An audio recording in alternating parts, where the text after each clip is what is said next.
The thing about Abraham, December 16th, 2018. The thing about destiny is that she's a bleeding heart.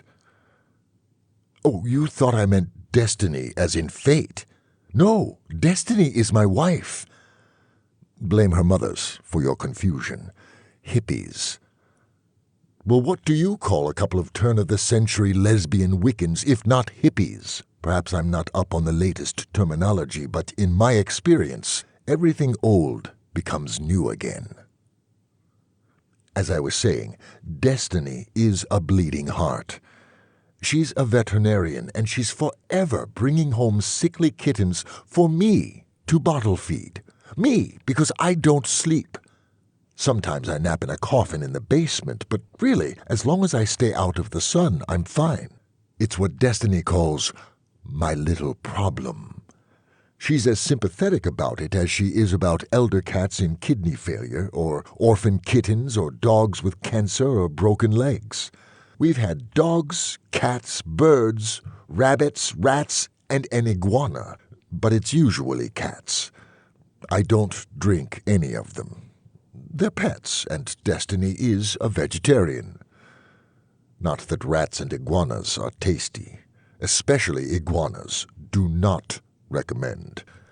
Well, I hear there's one species in St. Barthélemy, but no. Right now I subsist on donations from my wife, who gets regular iron testing on the excuse of vegetarianism, expired blood bank stock, and what I can scrounge up on the internet. I've drunk more than my share of rats in my time. They used to be plentiful, like fast food on every corner. They still are in New York. Honestly, the pet ones are so cute that I have some regret about how many I've drunk. The aggressively abundant ones in the city?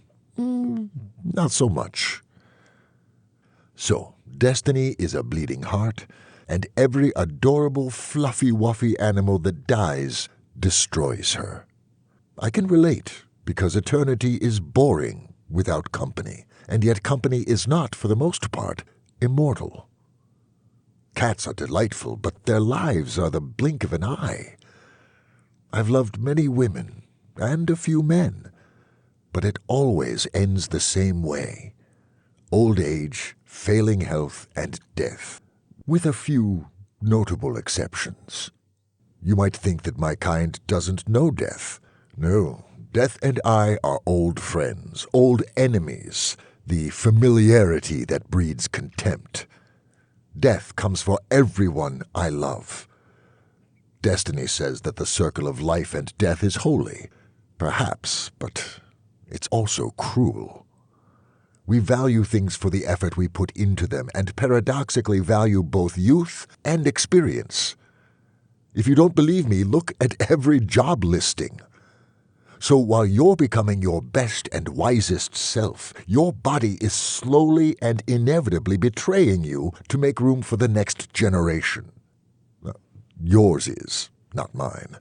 You might think that death becomes easier to cope with over time, but no, it's worse. I've learned the hard way that I don't want the ones who clamor for immortality. No, the ones with sympathy for my little problem are more likely to be good and kind companions, and yet all too soon they're gone. I thought that perhaps things that are ephemeral are the things that are the most precious, but it's hard to be philosophical when I think about losing Destiny. So I've offered. Twice. She doesn't think it suits her vegetarian ideals. Too much being raised with, "And it harm none, do what thou wilt," the Wiccan creed. What can I do? I love her. And so I continue our relationship as it is, knowing that it will devastate me in the end. I honestly don't know how I'll cope. Destiny, December 16th, 2018.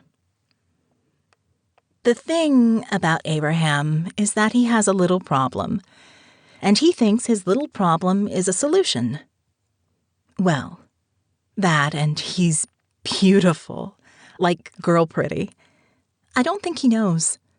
I took one look into those huge dark eyes, and it was like I'd known him forever. Do you believe in reincarnation? I do. But I digress.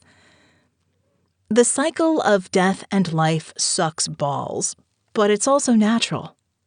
Holy, even. The old have to die to make room for the new, no matter how much that hurts. Every foster kitten that I cry over adopting out is space for a new kitten. Abraham is adorable bottle-feeding kittens, by the way. Don't tell them I said so. But without death, there can be no room for new births. Speaking of death and birth, I suppose, he wants to know if I want to be a vampire. I don't. It's not like I faint at the sight of blood or anything. I believe blood should stay in the body if possible, and that I should do my best to do no harm. And there's Abraham. And the thought that he's guaranteed to outlive me is a selfish relief, to be honest. I've asked Abraham how old he is. He says he doesn't remember. He plays violin like a god, though, like someone who's practiced for a very long time. A very long time.